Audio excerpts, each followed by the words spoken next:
조선 왕들이 좋아했을 삼국지 장수를 알아보도록 하겠습니다. 조선 후기가 되면 왕들도 아예 애독자가 됩니다. 영조는 아예 소설을 역사처럼 우깁니다. 삼국지 연의뿐만 아니라 임진록에 나온 얘기까지도 밀어붙여요. 왕들이 좋아하는 장수는 그냥 다 뻔해요. 무조건 관우입니다. 중국 황제들은 더 대단하게 좋아합니다. 황제가 됩니다. 조선왕보다 격이 더 높아집니다. 그러면 왜 조선과 중국의 통치자들은 이렇게 심할 정도로 관우빠가 되느냐? 하지만 왕들이 관우를 좋아하는 건 이런 캐릭터 때문이 아니에요. 왕이 되면 자기 주변의 모든 사람들이 적이에요. 자식, 부인도 못 믿어. 예카테리나 2세 남편 죽이고 황제 됐습니다. 나를 위협하는 가장 위험한 애들이에요. 그놈의 의리와 명분 때문에 형님 유비한테 끝까지 충성합니다. 심지어는 기회가 왔잖아. 조조가 등용해 준다고 해도 도망가요. 그런데 끝까지 유비를 위해서 무리하게 헌신하다가 전사합니다. 유능한 부하가 관우예요. 왕과 황제들이 관우를 황제로 추존해 주는 겁니다.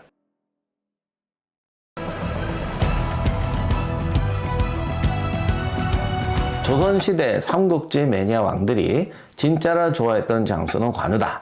그리고 관우를 좋아할 수밖에 없는 데는 이런 특별한 이유가 있었다. 여기까지 살펴봤습니다. 자, 그러면 왕들은 관우만 좋아했냐? 장비도 좋아합니다. 선조가 대표적인데 선조는 진짜 장비밥 맞아요. 이 원균이 사실은 선조만 원균을 밀고 신하들이 다 반대했거든요. 걔는 좀 무식하고 거칠고 생각이 없는 애다. 이런 애 믿으시면 안 됩니다. 그러니까 중용하면 안 됩니다. 그래도 선조가 원균 끝까지 지지하고, 아니 어떻게 왜군을 격퇴하는 장비 같은 장수 좀 오면 맨날 이래요. 내가 봐서는 이수진 장군을 견제하는 것도 문제지만 진짜 문제는 이수진 장군의 대안으로 원균을 밀었다는 건데, 원래 취향이 정치적 이유도 있었지만 선조의 원래 취향이 장비형이었던 것 같습니다. 그러면 다른 왕들은 장비 싫어하냐? 영조도 장비 좋아해요. 대체로 다른 왕들도 그랬을 것 같아요. 근데 그럴 수밖에 없는 게, 왕 입장에서는 관우는 통치 능력이 있으니까 신경 써요. 그런데 장비는 무력은 관우하고 동급이야. 그런데 자는 뭐 딴 능력이 안 되니까 딴 맘을 먹을 게 없어. 그리고 왕 입장에서 솔직히 관우보다 장비가 더 좋지. 그래서 사실은 왕이나 황제가 장비도 좋아요. 그럼 다른 장수는, 삼국지 연희 소설로 보면 왕들은 다 촉박가 될 수밖에 없지. 그러니까 이게 어쩔 수 없어. 연희 기준으로 하면, 촉의 기준으로 보면 관우 장비는 왕들이 다 좋아할 수밖에 없는 사람이에요. 다만 장비에는 사당은 있어도 왕으로 추중은 안 해줘요. 제가 지난 작년에 촉나라 사천성 답사 갔다가 장비가 파군 태수여서 파군에 장비 사당이 있습니다. 근데 이게 또 청나라 때 막 증축해줘가지고, 생각보다 규모가 엄청 좋더라고. 웅장하고. 야, 대단하다. 사실 파군이 좀 미안한 얘기지만 우리나라 식으로 함경도 산골에 있는 도시인데, 여기까지 이걸 이렇게, 그런 거 보면 참 삼국지의 위력이 대단하긴 한데, 그 정도로 장비도 좋아하는데 장비는 왕으로 안 해줘요. 왜? 이게요, 관우는 왕으로 추정해주면 방금 아까 말씀드렸던 그런 효과가 있어요. 근데 장비는 이렇게 몸으로만 하는 무식 용감한 사람이란 말이에요. 이런 사람을 왕으로 추진해주면 관우와는 정반대 효과가 납니다. 간단히 말해서 서울에 관악묘도 있고 장왕묘도 있어. 이괄이 장왕묘를 봤어. 무슨 생각하겠어? 관악묘를 봤어. 나는 좀 접은 스타일은 아닌 것 같은데 장왕묘를 봤어. 이거 내가 해도 되잖아. 이런 생각하지 않겠어요? 그리고 장수들 중에 장비 스타일이라고 생각하는 사람이 많겠어요? 관우 스타일이라고 생각하는 사람이 많겠어요? 그러니까 장비를 왕으로 추존하면 이거는 너도 나도 쿠데타라는. 그래서 장비는 절대로 왕으로 추존은 안 합니다. 자, 그러면 삼국지 연희가 들어오기 전에 왕들은 누굴 좋아했을까? 기록은 없고 제가 왕들의 개성에 맞춰서 추정해 보도록 하겠습니다. 이건 그냥 재미로 하는 거니까 재미로 들으시면 감사하겠어요. 근거도 없고 정답 없습니다. 단 왕들의 개성은 제가 예전에 썼던 책, 이거 좀 오래되긴 했는데, 조선국왕 이야기에 나오는 이야기를 기반으로 하도록 하겠어요. 제가 쓴 책이니까 여기서 읽고 그 뒤에 또 추가한 내용도 있지만은, 그때 그때 제가 파악했던 왕들에 관한 이야기를 가지고 하도록 하겠습니다. 자, 그러면 먼저 태종 이성계부터 살펴보겠습니다. 이성계는 당연히 삼국지 연의는 못 읽었겠죠. 삼국지는 들어와 있었는데 솔직히 삼국지도 안 읽으셨을 것 같아요. 바쁘셨잖아. 그래서 자우가 소설을 읽었다고 가정하고 추정해보면 제 생각에 젊었을 때는 최애 캐릭터가 조자룡이었을 것 같아요. 이성계는 20대의 아버지 군대를 물려받아서 전투에 나갑니다. 그때 나아추랑 싸우고 여진족, 홍건족, 20대부터 50대까지 수많은 적들과 싸우는데요. 젊었을 때는 무장으로서도 탁월했어요. 근데 싸우는 스타일이 딱 조자룡 스타일이에요. 본인이 앞장서서 싸우고 돌파하고, 그리고 20대, 30대는 의외로 그 휘하 병력이 그렇게 많지는 않았습니다. 그리고 좀 많아도 1000명, 1500명 정도 정예 병사를 이끌고 싸우는 걸 좋아했던 것 같아요. 그래서 싸우는 스타일이 딱 정예 기병을 주력으로 삼아서 자기가 선두에 서서 돌파하고 기동으로 전술적 우위를 확보하는 그런 스타일이었어요. 그러니까 하는 거 봐서는 딱 조자룡이 딱이죠. 그러면 이렇게 물으시는 분이 계실 것 같아. 아, 그런 장수 장효도 있고 조인도 있지 않습니까? 조자룡보다 걔들이 더 나은데요. 아니, 삼국지 연의 기준이라니까. 촉바로 하자고요. 어쩔 수가 없어요. 자, 젊었을 땐 이랬는데 태조의 삶이 또 파란만장해요. 그리고 이분이 73세까지 사셨는데 영조 다음으로 조선시대의 가장 장수한 왕입니다. 왕이 된 게 58세였고요. 나중에 이제 이방원의 쿠데타 때문에 퇴위하고 10년을 더 살았습니다. 그 10년도 파란만장했어요. 여차했으면 그 태종하고 거의 내전 일으키기 직전까지 갔었거든요. 그러니까 이분이 정말 진정한 노익장이었어요. 여차했으면 더 했어요. 그래서 아마 삼국지를 읽었다면 저는 황충을 좋아했을 것 같아요. 황충이 또 활의 명수고, 활도 그냥 명수가 아니라 기마궁술이잖아. 그리고 파르테안 사포 때 관우랑 싸우다가 왜 탁 돌아가서 탁 쏘고 막 이러잖아. 그리고 갔더니 뭐 투구 여기를 맞춰. 이거 왠지 이성계 얘기하고 많이 비슷하잖아. 말 타고 돌아가며 쏘고 투구 여기 맞추고 이런 거 봐서는 이거 딱 나네. 이랬을 것 같아. 거기다가 실제 전투하는 스타일이 나이에 구애받지 않고, 그리고 전술적으로도 움직이지만 저돌적으로 싸워야 될 때는 용감하게 밀어붙이거든요. 이성계도 그래요. 그런 거 봐서는 이 싸우는 스타일도 비슷해. 그래서 노년에는 아마 최애캐가 분명히 황충이었을 것 같습니다. 그 다음 태종입니다. 아, 태종은 또 누구냐? 이건 좀 과감한 추측인데 태종은 조조 좋아했을 것 같아요. 태종은 과거에도 급제한 유학자였거든요. 그래서 소설 삼국지는 못 봤지만 정사 삼국지는 분명히 봤어요. 그리고 태종이 왕일 때 사신통에서 중국에서 삼국지 사오라고 시킨 적도 있습니다. 근데 꼭 그래서가 아니고 태종 스타일 자체가 사람 되게 잘 보고 사람 가지고 놀고 정치적 계략 꾸미고 이런 능력은 정말 발권입니다. 조선시대 어떤 왕도 이 태종의 이 능력은 못 따라가요. 물론 태종이 이제 왕자의 난도 하고 또 2번이나 하고 뭐 이랬으니까 권력 투쟁 과정에서 생존을 위해서 정말 치열하게 싸우다 보니 그렇게 된 거 아니냐 이렇게 보실 수도 있는데 평소에도 그래요. 평소에 왕이 돼서 안정됐을 때도 이게 자기 일상의 취미생활이에요. 정말로요. 그냥 철해도 되는 걸.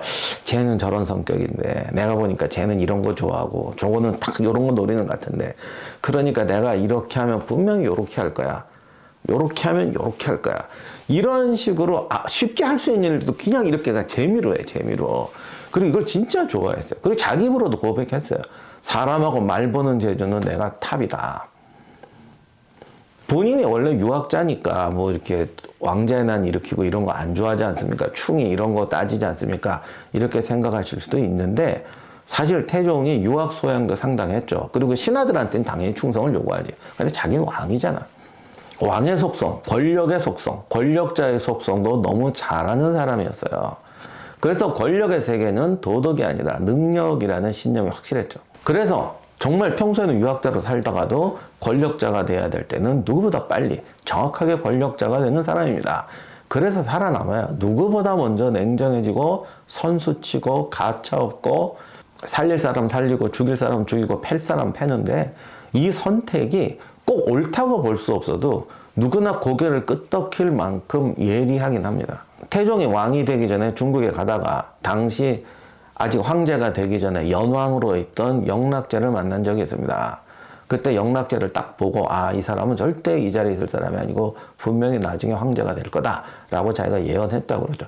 또 영락제도 이렇게 알아봤는지 둘은 또 괜찮았던 것 같아요. 아무튼 이런 능력은 탁월했어요. 자, 그러면 판세를 읽고 미리 예측하고 야, 이럴 땐 이렇게 해야 돼. 이거는 딱 제갈량의 특기 아니냐. 제갈량 좋아했을 것 같은데요 라고 생각할 수도 있는데 태종이 볼 때는 제갈량은 명분에 매여 있는 사람이잖아요. 아마 자기는 조조 좋아했을 것 같습니다. 그 다음 요즘 왕사남 때문에 고생하고 계신 세조.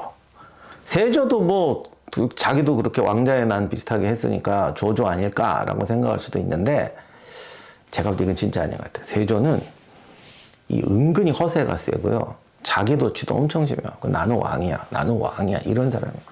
그러니까 누구를 볼 때 내가 왕을 누굴 배워야지 이럴 사람이 아니야. 삼국지를 보면 분명 이 중에서 쓸만한 부하가 누군가. 그러니까 부하 찾는 입장에서 이렇게 소설을 볼 사람이지 왕하고 비교할 사람이 아니야. 그리고 본인은 뭐 조카도 죽이고 형제도 죽였지만 그거는 이제 권력자 때문에 그런 거고 내가 왕으로서는 의리 있고 문무겸비하고 도덕 따지고 모든 면에서 정의롭고 공정하고 능력 있고 이런 왕이야. 근데 우리가 들으면 그게 말이 됩니까? 하지만 그 권력자들이 원래 그래. 나는 안 해도 남한테는 그렇게 하고 이 자리에서는 이렇게 하고 여기서는 이렇게 하고 그게 또 정치 세계거든요. 그러니까 그런 거에 대해서는 뭐 굳이 양심의 가책 이런 거 안 받아요. 당연한 거잖아. 그렇게 해. 그래서 조조는 애초에 이게 비교 대상이 아니에요. 그러면 신하들 중에 누구를 좋아할까? 제가 볼 때는 제갈량이야. 근데 나 이거는 정말 확신을 가졌는데 정말 세조가 소설책 봤으면 무조건 원픽은 제갈량이에요. 제갈량 진짜 좋아요. 증거도 있어요. 자기 총애하는 신하들 있거든요. 그 총애하는 신하들한테 교수 내릴 때 꼭 제갈량에다 갖다 껴요. 제갈량도 여러 명 있어. 너는 나의 제갈량이야. 너는 제갈량 같아. 너는 제갈량이야. 뭐 이래요. 세조가 인간적으로 제일 가까웠던 신하가 한 명의 권람, 신숙주인데 다 이렇게 교수도 내리고 하거든요. 이들에게 내리는 공신 책봉 교서도 있고 교서도 있고 그런데 그때마다 제갈량 인용합니다. 한 명한테 내린 교서가 있는데 거기 제갈량 이렇게 인용합니다. 너가 초야에 묻혀있던 제갈량 같은 애였다. 그런데 삼고초려해서 제갈량 찾아가서 세상을 이끌어준 누구 같은 사람을 만나서 네가 이렇게 됐다. 그러니까 이제 제갈량 능력하고는 하등 관련 없는 잘난 척인데 그래도 용도를 다르게 써도 제갈량 자주 인용한다는 건 어쨌든 본인이 제갈량 의식하고 좋아한다는 거 아니겠어요? 그래서 제가 볼 때 세조는 제갈량입니다. 다른 이유도 있어요. 세조가 그 단종 사건 때문에 도덕적으로 비난을 많이 받죠. 하지만 능력자, 자기에게 충성할 사람 이런 거 알아보는 재주는 확실했습니다. 그리고 세조는 역시 뭐 쿠데타를 하려니까 그랬는지 몰라도 야심차고 능력 있는 부하 좋아했습니다. 그리고 자기가 왕이 돼서도 그런 사람들 좋아했어요. 근데 아까 제가 말씀드렸잖아요. 원래 왕들이 자기보다 똑똑하고 유능한 애는 좀 신경 쓰인단 말이에요. 그래서 그런 거 안 좋아한다고 그랬는데 세조는 또 그건 그렇지 않았어요. 왜? 난 너무 잘났거든. 나는 문무겸비, 따라올 사람이 없는 문무겸비 위대한 왕이야. 그러니 저런 애 괜찮겠다. 조조가 신하 괜찮아. 난 쓸 수 있어. 얼마든지 쓸 수 있어. 이거를 이제 확신을 갖고 사는 사람이어가지고 진짜 그랬어. 기록에도 나와. 그래서 자기는 좀 문제 있어도 능력 있고 야심 빵빵한 애들 얼마든지 잘 다룰 수 있어. 그래서 나는 위대한 왕인 거야. 이러고 살았거든요. 근데 물론 그 사람들 다루어서 자기 부하 만드는 방법이 옳지는 않았어요. 과도하게 특권을 주고 뭐 이런 거긴 했지만 어쨌든 자기한테 충성을 다하게 만드는데 성공한 건 맞아요. 그러면 제갈량하고 어떻게 연결되느냐? 세조의 최측근 신하가 한명회하고 신숙주입니다. 한명회는 정치적으로 의지하는 신하예요. 통치 능력은 신숙주입니다. 신숙주도 단종 폐위 음모에 가담했다. 집현전 학사 출신인데 세종의 은혜와 문종의 은혜를 배신하고 단종 세조 편에 붙었다 그래가지고 도덕적 비난을 많이 받죠. 그러다 보니까 능력까지 평가절하를 받는데 진짜 능력으로만 보면 조선시대 재상 중에서 통찰력, 분석력에서 제가 볼 땐 탑이고 이게 탑이 아니라 진짜 천재 수준이에요. 제갈량의 일화 중에 이런 게 있죠. 갑자기 유비가 죽고 나니까 5군데서 이제 총을 점령하자고 쳐들어옵니다. 난리가 났지. 제갈량이 집에서 놀고 있어. 왜 이러십니까? 아, 얘는 이거 별거 아니고 얘는 이렇게 하면 되고 얘는 이렇게 하면 되고. 안전 자리에서 5방향에서 오던 적군에 대응하는 방법을 찾아내고 그냥 깨끗하게 해결해 버립니다. 왕들이 정말 좋아할 얘기는 이런 얘기인데, 저도 이거 정말 소설로 읽을 때는 그냥 소설이라고 생각했거든요. 근데 실록 보면 신숙주가 진짜 이런 걸 해요. 아, 진짜요.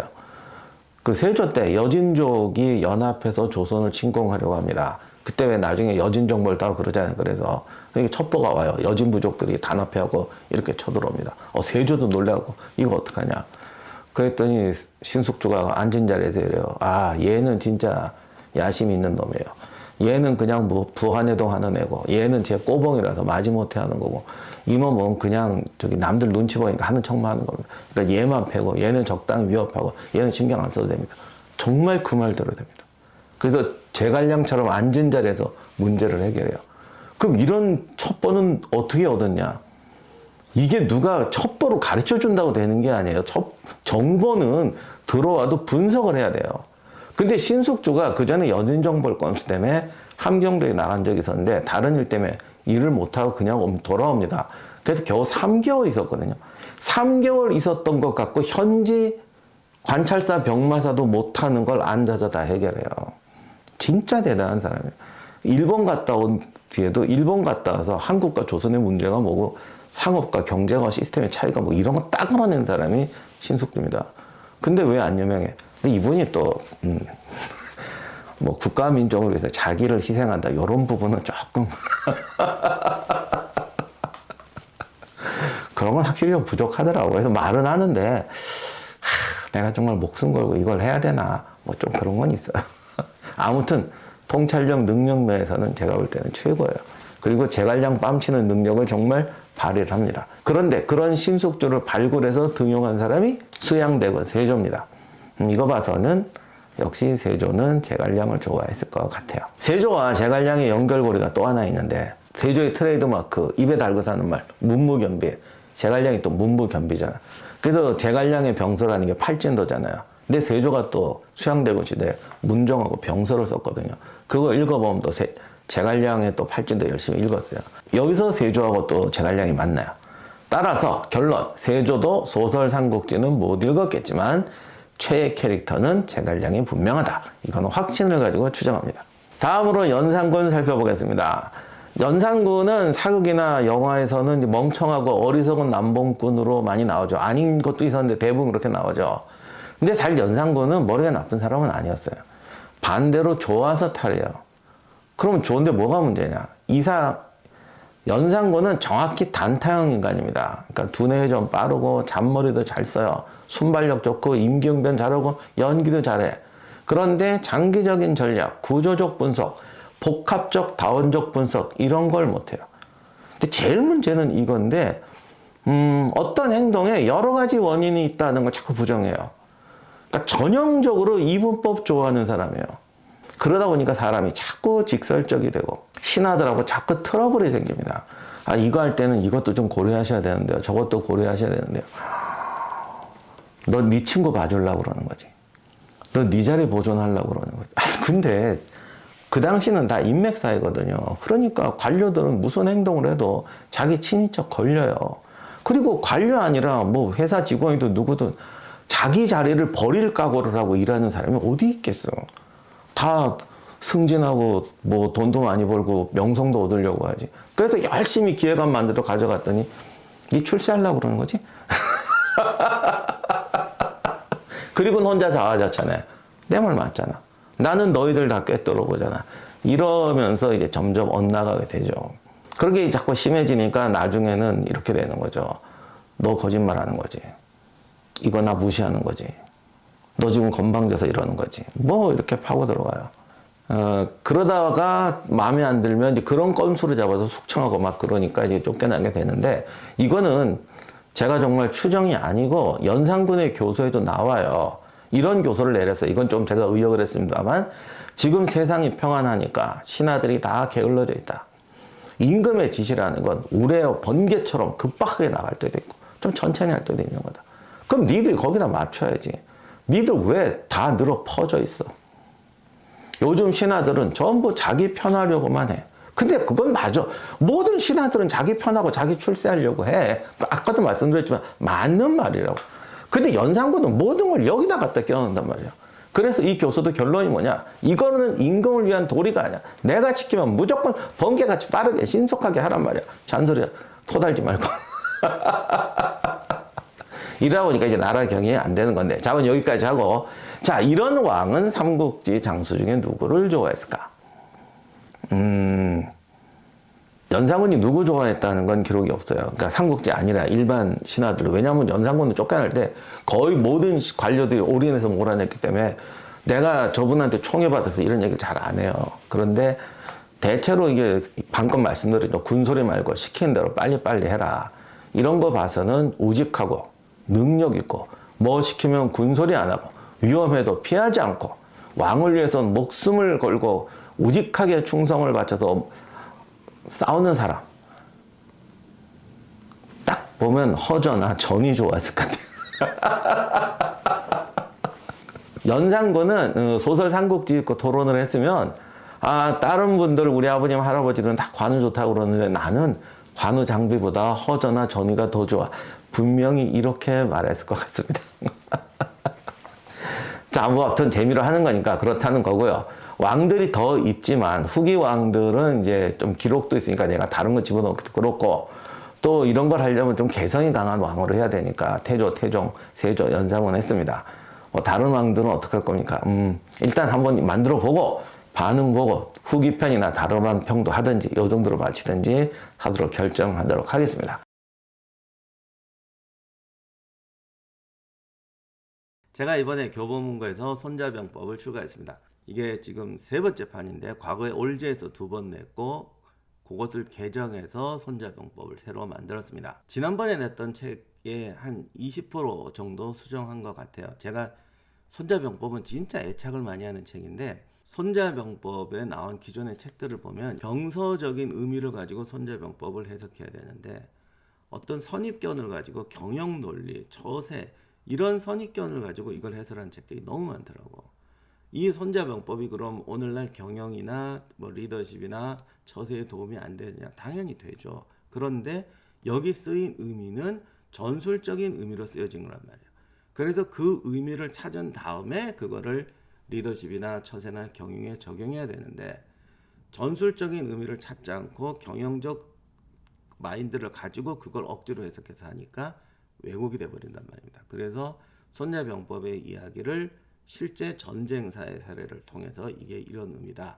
그리고 이것이 전쟁사에서 이런 의미가 있다. 라고 밝히는데 주안점을 두었습니다. 실제로 그렇게 전쟁사와 비교해 보니까 손자의 의미라든가 병서의 의미가 기존에 해석하고 많이 다른 거를 알 수가 있었어요. 그래서 손자병법의 하나하나 이야기를 전쟁사의 사례하고 비교해서 정리했습니다. 그리고 그것을 보시면 진짜 올바른 전략, 전술, 리더십, 처세의 원리를 여러분이 정말 손자가 말한 뜻 속에서 찾을 수 있을 것이라고 생각합니다.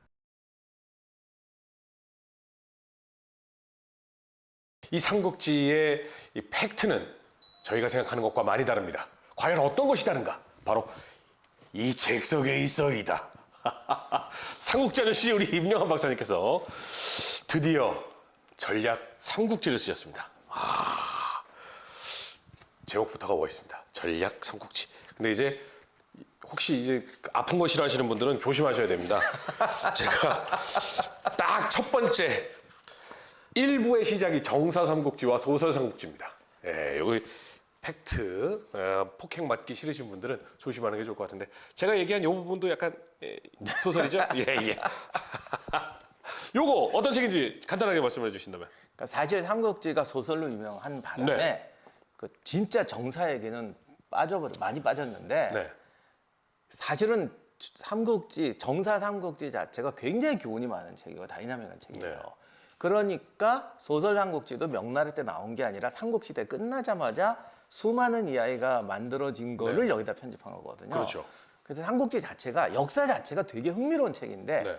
이게 소설로 넘어가니까 정말 재미난 역사가 다 죽고 수많은 교훈이 죽었어요. 아, 그 다음에 이제 전투 장면은 사실 삼국지 소설의 전투 장면은 맨날 매복, 네. 화공, 모종강이 그랬더라고. 이 수많은 전투 장면을 봐라. 똑같은 게 하나도 없다. 맞는 말이지. 그냥 다 뻥이란 말이야.